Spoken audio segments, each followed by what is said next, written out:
it's fair to have questions around Nabi. I think it's ridiculous if you are on the extreme of Nabi out, you know. But yeah, the coach was brought in. This is the coach that they initially wanted to bring in, but they couldn't come to an agreement with him because he wanted to bring his team. So they went with Athazwani and then subsequently with Mulifenteki. And we know after Johnson took over what happened with that, right?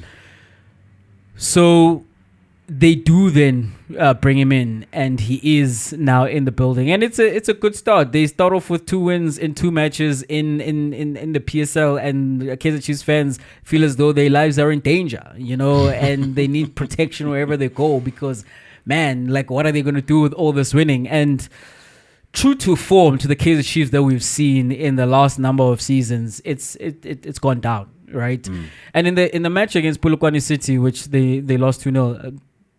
Nabi knew how Polokwane City were going to set up. They play that match with like 3 DMs, and you know they play in that low block, and you know they're going to want to play on the counter attack. But Nabi kept on sending his charges forward, Chuck. Like he just kept on having them in numbers go forward, and they got caught out as you knew they would if you have watched Polokwane City before, you know. And it's rather disappointing because, again, this is a team, Polokwane City, who you know how they're gonna play, you know how they're gonna set up, but then you play into their hands, and you are supposed to be the tactical mastermind that Kaizer Chiefs have brought in to turn around the turmoil that they've been in for a decade now, you know.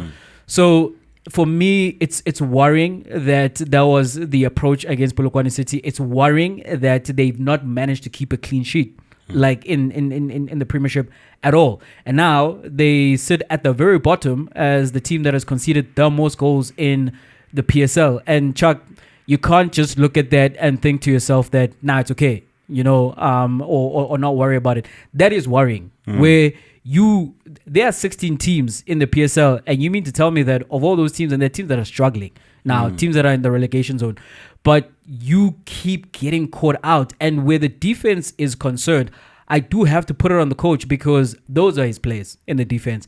The right back, that's maybe the question mark. And by the way, if Kaizer Chiefs are looking for a right back, Matuludi or at Polokwane City, the way he constructed that goal, I cannot believe a player that talented is playing as a right back. He's another Mutao kind of player because he's such a mercurial talent. But yes, so if they're looking for a right back, I think that is an option for them. But the rest of that back line, Miguel, whether it's Miguel in there, and it's Dotley and it's Cross and it's Ntwari, the keeper, those are players that joined with the coach, and you have to believe that he's the one who signed off on them coming to Kaizer Chiefs, and yet they are so porous.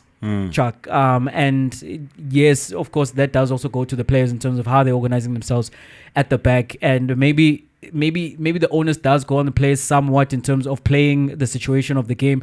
Like with Cross, for example, Cross, they keep getting in behind him, and yet he keeps being caught high up the field. You know, you think maybe he or someone else, whether it's Mount, the captain, or Miguel, who we imagine is the leader, the vocal leader of the defense, someone says to him, don't go, stay, because we keep getting caught out the same way. But ultimately that comes back to the coach because he keeps giving that instruction even though it keeps backfiring against them. And I get it, where they are still lacking is those midfield options. He's turned to Ox now because he's desperate to find someone who's going to be able to break up play in the middle of the park. But in his previous stints at Rabat as well as at Yanga, his DM was someone who could break up play and could also start play. He doesn't quite have that at Kaizer Chiefs. Mart has been played in that position, but he's not a DM. We saw against Sundowns, Castillo, who's out injured now, he played there, but he's also not a DM. Ox is the D in DM, but in terms of what he does with the ball at his feet, it's not very good, you know. So where I will give him a reprieve is they are still missing key personnel in the middle of the park, but that should not be to such an extent where we're talking about Chiefs as having the absolute worst defense in the league and how they just keep getting caught out. Yeah, man, Mokumo Ox. I remember when the Chiefs fans were throwing missiles on the pitch and all that stuff, and he was there in his jeans, Makavela. And they're like, is this what has become Ox? And he's now the security at Chiefs because he was overlooked in terms of like options in the midfield, but due to desperation, as you say, and injuries, he's come back into the side. Jay, for me, what's overly glaring is that you look at the experience, it can't help you out, and so he's turned to youth. Even they're struggling. You know, we were asking the question, are they being thrown in the deep end? And I think, yes, they are in terms of the style of play that Nabi wants to play. He wants to play a confident style of football where you hold on to possession, where you play on the front foot all the time. And I don't think these players are there confidence-wise to do it. Because I saw him do get on the ball a lot more times than he usually does, and he wastes those chances. Duba's not really as effective. And then with Marta again, that second goal is because of his misplaced pass. And you're like, guys, you can do better. The opening goal, fine, was brilliant from Ashwin Paulus, but Ntwari can do better at his near post. That's what you're supposed to do. Cover your near post. Anything after that or around that, that's on the defense. But as far as you're concerned as a keeper, cover your near post. So I think, Jay, when I look at that, I wonder about the balance of or the makeup of the team. Where do you go? What do you do? Because you've tried the youth. Serena's not as effective as you want him to be. And yes, I get he's not going to be the man of the match every game. There has to be other people to step up, other people to contribute.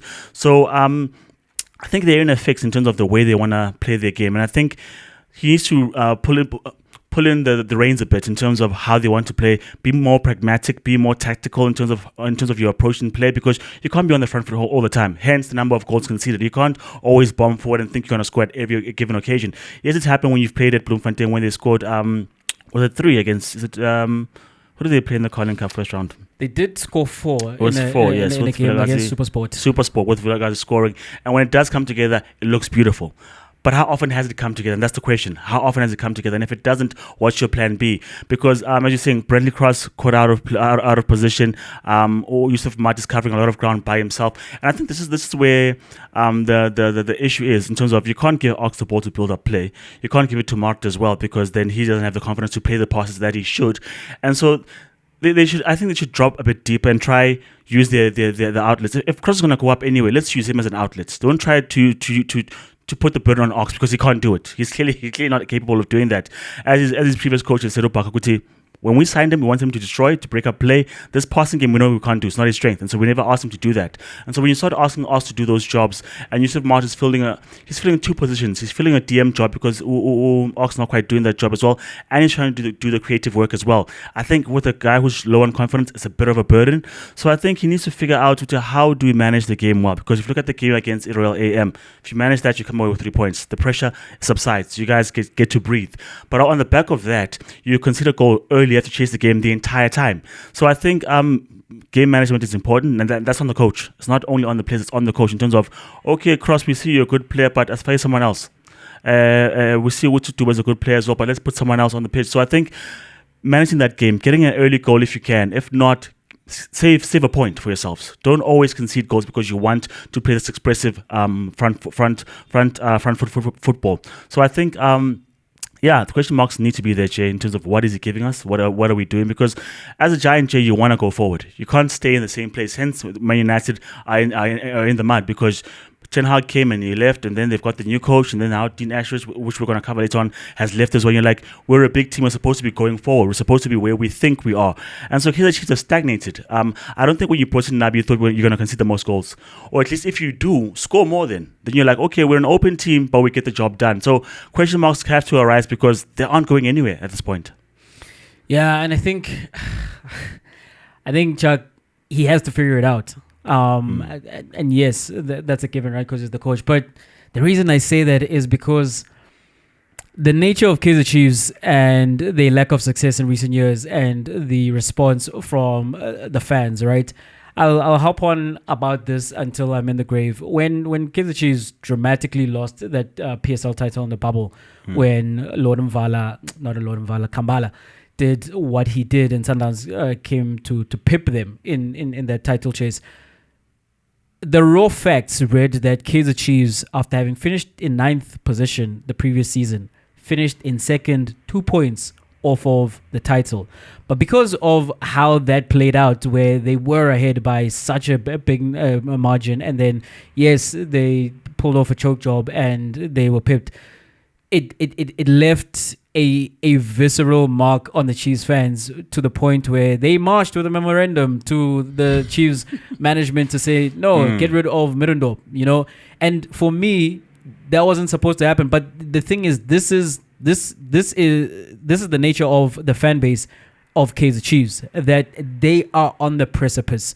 They do not have the room. They've not given themselves the room to tolerate anything that might look like same old. And currently, we mentioned Kaizer Chiefs have allowed the most goals conceded in the PSL thus far this season, and they find themselves in 9th position. If this was where they ended at the end of the season, you best believe that those calls of Nabi out will be much louder. And for me, the reason I say that Coach Nabi has to figure it out is because I don't know, Chuck, where Kaizer Chiefs would go from here. Because as I mentioned, this was the coach that they had hunted, and he drove a hard bargain. And they were like, no, we're not going to go with you. And then they paid the price, so we thought, for not going with him, right? And then they came back to themselves and said, well, you know what?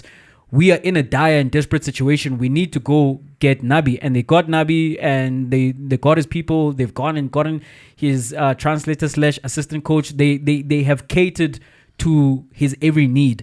And the onus is on that coach now, because you said, I'm not coming unless certain boxes are ticked, and Kaizer Chiefs have gone and catered to your whims, right? Now you need to repay the faith that they've shown in you.